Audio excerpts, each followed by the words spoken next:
మీనరాశి వారికి దేవుడు తన తీర్పును ఇచ్చేశాడు. మే నెల 1, 2, 3, 4, 5 తేదీల్లో వీరికి ఈ పెరుగుల స్త్రీ మాత్రం వీరు అసలు వదిలిపెట్టకండి. జరగబోయేది ఇదే. మీనరాశి వారి జీవితంలో కలగబోయే మార్పులు ఏమిటి? మే నెల 1వ తేదీ నుండి 5వ తేదీ లోపుగా వీరు ఏ స్త్రీని విడిచిపెట్టకూడదు, ఆ స్త్రీ కారణంగా వీరికి ఎటువంటి అదృష్టం కలగబోతోంది అన్నీ కూడా మనమైతే ఇప్పుడు క్లియర్గా తెలుసుకుందాం. ఎక్కడెక్కడో జ్యోతిష్యం చెప్పించుకుని విసుగు చెంది ఉన్నారా? మీలో చాలామంది తెలిసిన గురువుగారు ఎవరైనా ఉంటే చెప్పండి అని అడుగుతున్నారు కదండి. శ్రీ రేణుకా ఎల్లమ్మ తల్లి జ్యోతిష్యాలయం సిద్ధాంతి గారు ఎటువంటి సమస్యలకైనా చిటికలో పరిష్కారం చూపిస్తున్నారు. ప్రేమ సమస్యలు, భార్యాభర్తల సమస్యలు, అనుకున్న పనులు కాకపోవడం, నమ్మిన వారు దూరం కావడం, ఇలా ఎటువంటి సమస్యలకైనా పరిష్కారం చెబుతున్నారు. గురువుగారి ఫోన్ నెంబర్ 9515466718. ప్రేమ సమస్యలకి, భార్యాభర్తల సమస్యలకి ప్రత్యేకమైన పూజల ద్వారా పరిష్కారం చూపిస్తున్నారు. నమ్మకంతో గురువుగారికి కాల్ చేసి మీ సమస్యలకి పరిష్కారం పొందండి. దూరంగా ఉన్నవారికి ఫోన్ ద్వారా కూడా జాతకం చెబుతున్నారు. అంతకన్నా ముందు మీలో ఎవరైనా సరే కొత్తగా కనుక మన ఛానల్ని చూస్తున్నట్లయితే తప్పకుండా వీడియోని లైక్ చేయండి. తప్పకుండా మన ఛానల్ని సబ్స్క్రైబ్ చేసుకోవడం మర్చిపోకండి. సబ్స్క్రైబ్ చేసుకోవడంతో పాటుగా పక్కనున్న బెల్ ఐకాన్లో ఆల్ని ట్యాప్ చేయండి. ఈ విధంగా చేయడం ద్వారా మేము పెట్టే ప్రతి వీడియో కూడా మీకు నోటిఫికేషన్ రూపంలో కనిపిస్తుంది. మీరు మిస్ కాకుండా మన వీడియోని చూడగలుగుతారు. ఇక వీడియోలోకి వెళ్ళిపోదామా? మీనరాశి వారి గురించి పూర్తి విషయాలు తెలుసుకుందాం. మీనరాశి వారికి సమయం కుటుంబ సభ్యుల సహకారం యొక్క స్థైర్యాన్ని పెంపొందిస్తుంది. ఉద్యోగంలో స్పష్టతతో వ్యవహరించండి. మీ బుద్ధి బలంతో ఖర్చులను నియంత్రించాలి. ప్రయాణాలలో జాగ్రత్తగా ఉంటే మేలు. నవగ్రహ శ్లోకాలు చదవాలి.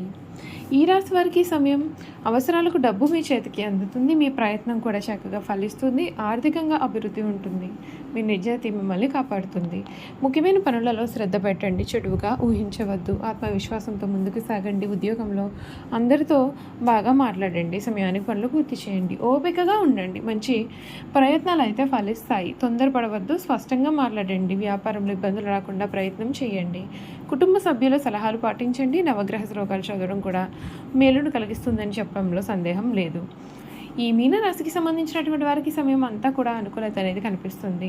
మీరు ఏదైతే జీవితం కావాలని కోరుకున్నారో ఆ జీవితం వీరికి దక్కనుంది. అన్ని విధాలుగా కూడా వారి సమయంలో అదృష్టవంతులుగానే ఉంటారని చెప్పడంలో సందేహం అయితే లేదు. ఈ మీనరాశి వారికి ఈ సమయం వీరి జీవితంలో మునుపెన్నడూ కూడా చూడని విధంగా మీ జీవితం అనేది మారిపోబోతుంది. ఈ రాశికి సంబంధించినటువంటి వారికి సమయం మిశ్రమ ఫలితాలు అయితే కనిపిస్తూ ఉన్నాయండి. కానీ ఆర్థిక పరంగా కూడా సానుకూలమైన ఫలితాలు వీరి జీవితంలో అధికంగా ఉన్నాయి. అయితే శనిదేవుని ప్రభావం ఏ విధంగా ఉంటుంది అంటే, ఈ మీనరాశికి సంబంధించినటువంటి వారికి కెరియర్ పరంగా చూసుకున్నట్లయితే కనుక మీనరాశి వారి కెరియర్ పరంగా మిశ్రమ ఫలితాలు అయితే రాబోతూ ఉన్నాయని చెప్పవచ్చు.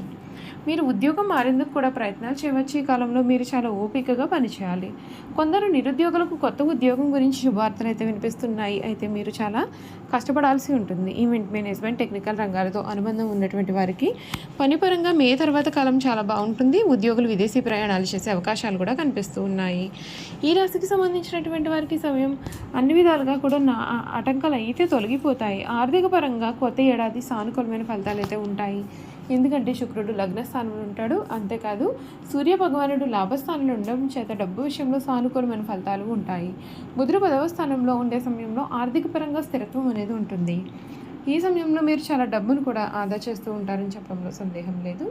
వ్యాపార పరంగా ఈ రాశి వారికి అనుకూలత అనేది కనిపిస్తుంది. ఈ కాలంలో మీరు మంచి పురోగతి సాధిస్తారు. ఎందుకంటే మార్చి నెల 29వ తేదీన శనిదేవుని యొక్క సాడేసతి 2వ దశ ముగిసింది. ఎందుకంటే ఈ శని దృష్టి కర్మ 7వ స్థానం నుండి తొలగిపోయింది. దీంతో పాటుగా మీకు శుభ ఫలితాలు అనేవి ఉంటాయి. రాహు లగ్న స్థానంలో ఉన్న సమయంలో కొన్ని గొడవలు జరిగే అవకాశాలు అయితే ఉన్నాయి. ఈ ఏడాది మీరు సమాజంలో గౌరవ మర్యాదలు కూడా పొందుతారని చెప్పడంలో సందేహం లేదండి. ఈ మీనరాశి వారికి సంవత్సరం అప్రమత్తంగా ఉండాలి. కొన్ని పాత సమస్యలు మిమ్మల్ని ఇబ్బందులుగా కనిపించవచ్చు. ఈ సమయంలో వేరే ఎక్కువ మంది వైద్యులను సంప్రదించాల్సి ఉంటుంది. మీరు ప్రమాదాన్ని నివారించడం కూడా, జాగ్రత్తగా డ్రైవ్ చేయడం కూడా చాలా ముఖ్యం. లేదంటే మీరు గాయాలు పడవచ్చు. ఈ రాశి వారికి మే నెల తర్వాత మీకు తలకు సంబంధించిన సమస్యలు కూడా ఎదుర్కొనవచ్చు. యోగా చేయడం వలన ఆరోగ్యం పైన సానుకూలమైన ప్రభావం కూడా ఈ సమయంలో చూపించనుంది. కొత్త ఏడాది విద్యాపరంగా జనవరి నుండి మార్చి వరకు కూడా సాధారణంగా ఉన్నప్పటికీ మార్చి తర్వాత మే మధ్య వరకు సామాన్యంగా అనుకూలంగా కూడా ఉంటుంది. ఈ కాలంలో పోటీ పరీక్షల్లో, ఇంటర్వ్యూలో విజయం సాధించవచ్చు. మీరు విదేశీ విద్య కోసం, వీసా కోసం కూడా పొందవచ్చు. ఆగస్టు నుండి అక్టోబర్ వరకు నెలలన్నీ కూడా శుభప్రదంగా కనిపిస్తున్నాయి. ఈ కాలంలో సోమరితనం ఎదుర్కోవలసి ఉంటుంది. మీరు ప్రతికూల ఆలోచనలకు దూరంగా ఉంటే మేలు. ఈ రాశి వారికి వివాహ జీవితంలో మిశ్రమ ఫలితాలు అనేవి ఉంటాయి. శని శుక్రుడు సంచారంతో లగ్న స్థానంలో ఉండడం చేత సాధారణంగా ఉంటుంది. అలాగే మార్చి 29న రాహువు శని సంయోగం ఉంటుంది. ఈ కలియక మే 18 వరకు ఉంటుంది. ఈ వైవాహిక జీవితంలో సమస్యలు అనేవి ఉండవచ్చు. మీ ప్రేమ జీవితంలోకి సమస్యలు కలగవచ్చు. మీ యొక్క ప్రేమ బంధం కూడా దూరమయ్యే అవకాశాలు అయితే ఉంటాయి. మీ జీవిత భాగస్వామితో కూడా మంచి అనుబంధాన్ని కొనసాగిస్తే మీకు అన్ని విధాలుగా కూడా మేలు జరుగుతుందని చెప్పడంలో సందేహం లేదు. చూసారు కదండి, ఈ మీనరాశి వారి గురించి క్లియర్గా తెలుసుకున్నాం కదా. ఇక వీరి గుణగణాలు ఏమిటి, వీరు చేయాల్సిన జాతకపరమైన పరిహారాలు కూడా ఏ విధంగా ఉండబోతున్నాయి ఇప్పుడైతే మనం క్లియర్గా తెలుసుకుందాం. మీనరాశి వారికి ఈ సమయం అన్ని విధాలుగా కూడా కలిసి రాబోతోంది. వీరికి ఈ సమయం అంటే ద్వాదశ రాశిలో మీనరాశి చివరి రాశి. రాశి చక్రంలో ఇది 12వ రాశిగా చెప్పాలి. పూర్వభద్ర 4 పాదం, ఉత్తరభద్ర 1, 2, 3, 4 పాదాలు, రేవతి 1, 2, 3, 4 పాదాల్లో జన్మించిన వారు మీనరాశికి చెందుతారు. ఈ రాశి వారికి అధిపతి గురువు. ఈ రాశి చక్రంలో చివరి రాశిగా చెప్పాలి. మీనరాశికి సంబంధించినటువంటి వారికి సమయం అన్ని విధాలుగా కూడా అనుకూలత ఉంటుంది. వీరు స్వసిద్ధంగా చాలా మంచివారు. ఈ విషయాన్ని కూడా రహస్యంగా దాచుకునే ఆలోచన వీరికి అసలు ఉండదండి. రహస్యంగా దాచుకోవడం వీరికి అసలు చేత కాదని కూడా చెప్పాలి. ఇతరులకు అపకారం తలపెట్టడం, కుట్రలు పొందడం వీరికి అసలు చేత కాదు. వీరు చూడడానికి ఆవేశపరులుగా కనిపిస్తారు, కానీ వీరికి దుష్టబుద్ధి ఏమాత్రము కూడా ఉండదు. వీరికి ఎవరిపైన కోపం వస్తే వారిలో వారే బాధపడతారు, కానీ అవతల వ్యక్తి మీద కక్ష మాత్రం తీర్చుకోరు. దుష్టులు కూడా మంచివారిగా మార్చడానికి వీరు ప్రయత్నాలు చేస్తూ ఉంటారు. ఇదే వీరి గొప్ప గుణము.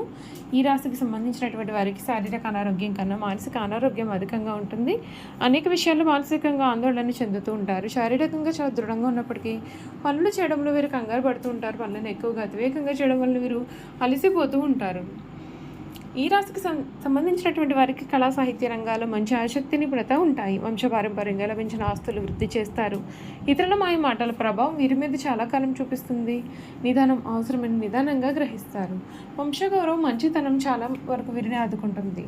ఎవరో అద్భుతాలు చేసి వచ్చి వీరిని ఉద్ధరిస్తారు అని వీరు చాలా కాలం పాటు వేచి చూస్తారు. ఆ విధంగా విశ్వసిస్తారు. చివరకు వీరే కష్టపడాలనుకున్నది సాధిస్తారు. మీనరాశి వారికి అధిపతి గురువు కావున కనకపుష్య రాగాన్ని ధరించాలి.